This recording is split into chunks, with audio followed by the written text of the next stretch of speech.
this was an outstanding format. It was really great to see 11 candidates and going through this process the way they did it. They kept it moving. There were so many of them that seemed to be very electable. I think we've got a pretty good shot at it. It's going to be hard to choose. On November 24th, some 700 Democrats gathered at the Hopkins Center for the Arts to take measure of 11 candidates vying to be Minnesota's next governor. A lot was said. The questions were random, and the candidates all had to exhibit the ability to a greater or lesser degree to talk on their feet. The hybrid debate was sponsored by DFL Congressional Districts 3 and 5 and State Senate District 44. Changing trios of candidates took questions from KSTP TV political reporter Tom Hauser. DemocraticVisions, however, recorded responses of rank-and-file DFLers out in the lobby. My biggest issue is the lack of investment in the future. We need to fix our tax structure and realize that we need to raise taxes in order to invest. Workforce development issues, particularly services and economic development for displaced workers, displaced homemakers, anything having to do with economic development jobs. Right now on a national level, it's getting health care passed, good health care reform with a good public option. I'm a small business owner. Both my wife and I are co-owners of our business.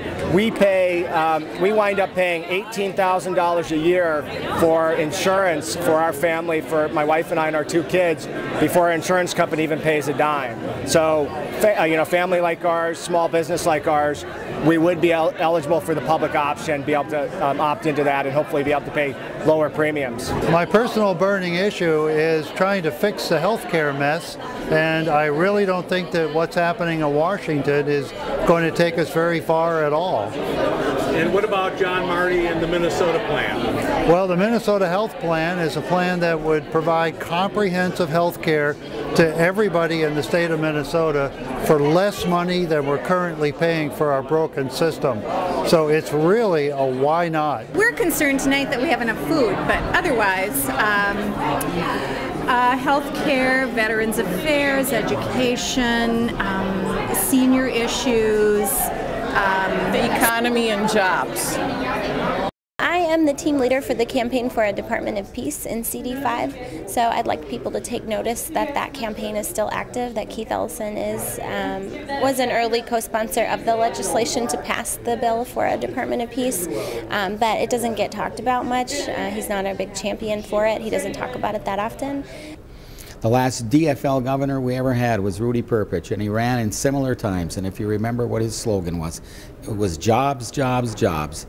And I think this is a similar situation today, and perhaps, just perhaps, they'll elect another Iron Range governor again that'll take care of that whole job situation for him. I thought the debate was very educational. I brought my 2 sons.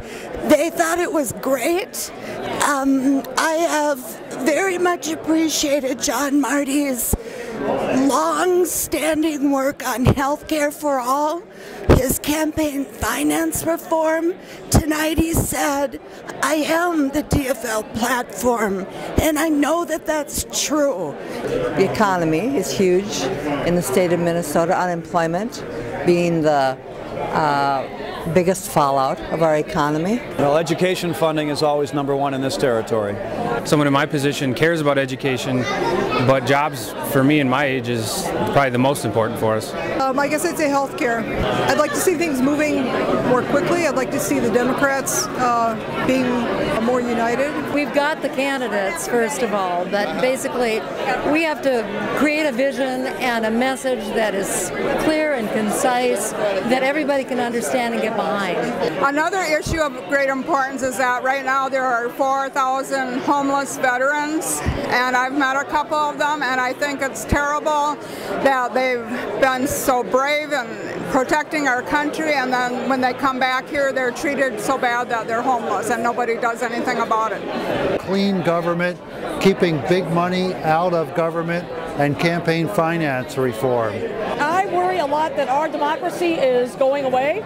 and I'm worried that people like Susan Gertner are prosecuting dissent. She is prosecuting the RNC8, which are 8 young activists who organized protests against the RNC last year, and I think that that is wrong, and she needs to drop those charges because she didn't prosecute any of the brutal cops that brutalized people, but instead she is actually criminalizing dissent. And in this country, we're losing our democracy, and I worry about that a lot. Property taxes have gone through the roof in the 8 years or 7 years that we had Governor Poleni as our governor.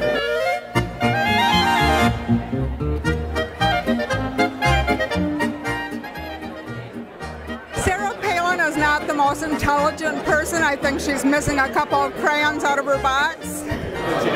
You know, she's got appeal, but she doesn't have any depth.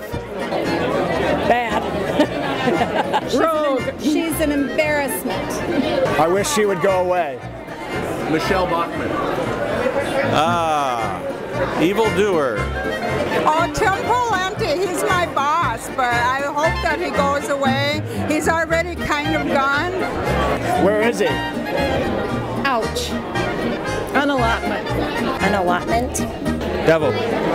Extreme right-wing Republicans are scary. Not invested in the state. Oh, God.